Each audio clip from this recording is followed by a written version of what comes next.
Eh bien, le grand nettoyage qui se prépare au FC Barcelone va avoir lieu cet été, puisqu'il faut le rappeler, actuellement, ils ont un groupe certes très élargi avec une profondeur de banc assez excellente, mais ce qui est sûr,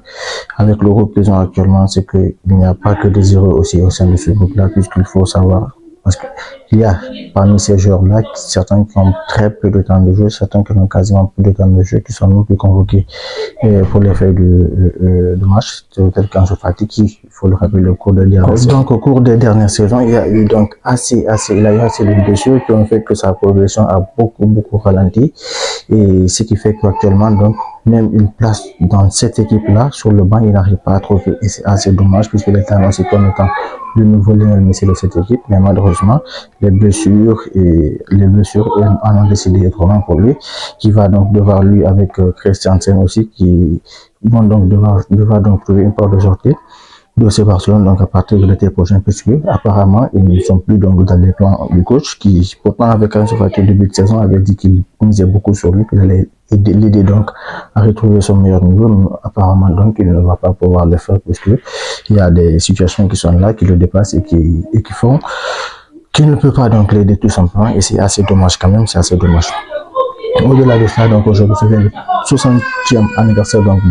du coach Hansi Flick qui a fêté donc cela donc, à l'entraînement avec tous ces joueurs qui étaient présents, puisque il y a donc ce match demain face à l'Atlético de Madrid qui est un match crucial, un match d'une importance vraiment vitale pour ce club-là, puisqu'il faut le rappeler, ils sont déjà donc en demi-finale. Une victoire face à l'Atlético de Madrid, ce serait donc quasiment donc un aperçu de cette finale-là, puisqu'ils veulent vraiment essayer de remporter ce trophée-là aussi, qui est un trophée important pour eux. Après avoir remporté la Supercoupe, ça pourrait être leur deuxième trophée. Donc ils misent beaucoup, ils ont beaucoup aussi d'espoir donc pour ce trophée-là. Mais malheureusement, il y a eu lors du dernier match du FC Barcelone, la blessure de Lamine Yamal qui a pris un mauvais coup et qui saignait même du pied. Donc il y a eu cette blessure-là qui va donc qu'il a pas permis de s'entraîner aujourd'hui, ce qui fait qu'il est en doute pour le match de demain, même si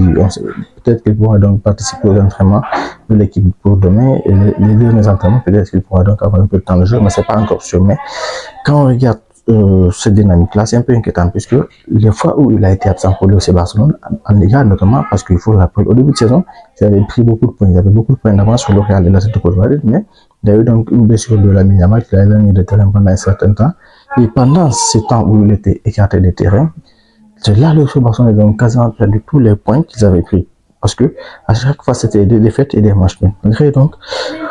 donc la présence de Lamine et de Rafinha, de Lewandowski, on sentait l'absence de Lamine. Donc ça, aussi demain, ça sera assez scruté, puisqu'il faut savoir comment cette équipe va pouvoir enfin réagir sans Lamine, s'ils vont pouvoir donc enfin trouver les armes qu'il faut pour pouvoir donc jouer et mettre en place leur style de jeu sans donc leur numéro 19. En tout cas, demain, on va scruter cela, voir ce que ça donne au cas où il ne joue pas, même si rien n'est définitif pour le moment. Et pour finir donc avec le Real Madrid qui s'est imposé donc hier face à Girona 2-0, qui revient donc à moins de points que sur FC Barcelone là, mais le FC Barcelone donc a l'avantage au goal average, puisqu'il faut rappeler cette saison-là, toutes compétitions confondues, ils ont marqué pas mal de 100 buts. Donc, c'est tout simplement incroyable ce qu'ils font, parce que la saison n'est pas encore finie. Mais au-delà de cela aussi, il y a eu donc un peu Devini qui est resté aussi pendant pas mal de matchs en Liga sans marquer. Il y a eu cette aussi, parce que là, il faut le reconnaître, ces derniers temps, on voit un Real qui est assez solide offensivement et défensivement. C'est une équipe qui a une bonne dynamique, qui est solide. Et c'est un peu quand même, bon, je ne dis pas que c'est inquiétant, mais c'est le bon exemple pour cette fin de saison-là, parce que nous entrons maintenant dans les phases les plus décisives de la saison. Il faut impérativement s'imposer, il faut impérativement donc faire des matchs de qualité pour ne pas donc rater la saison, parce que c'est là qu'ils peuvent rater la saison. Et aussi, ils sont peut-être en course pour la Liga, ils sont aussi en course pour la Coupe d'Europe, puisqu'ils sont en demi face à la Real Sociedad. Mais rien n'est moins sûr pour le moment, parce que en Ligue des Champions, ils doivent affronter la l'Atlético de Madrid. Donc, ils sont dans la phase décisive de la saison. Il faut impérativement gagner, il faut impérativement faire les performances qu'il faut. Et heureusement, ils parviennent donc à trouver le bon rythme au bon moment. En tout cas, on va voir ce que ça va donner. Et j'espère pour ma part qu'on va assister à une finale Real Madrid FC Barcelone pour vérifier quelque chose, puisque c'est une finale qui est possible si les deux clubs, le Real et le Barça, battent respectivement donc leur adversaire. Mais pour le moment, on n'en est pas là et on va suivre ça avec attention dans les prochains jours.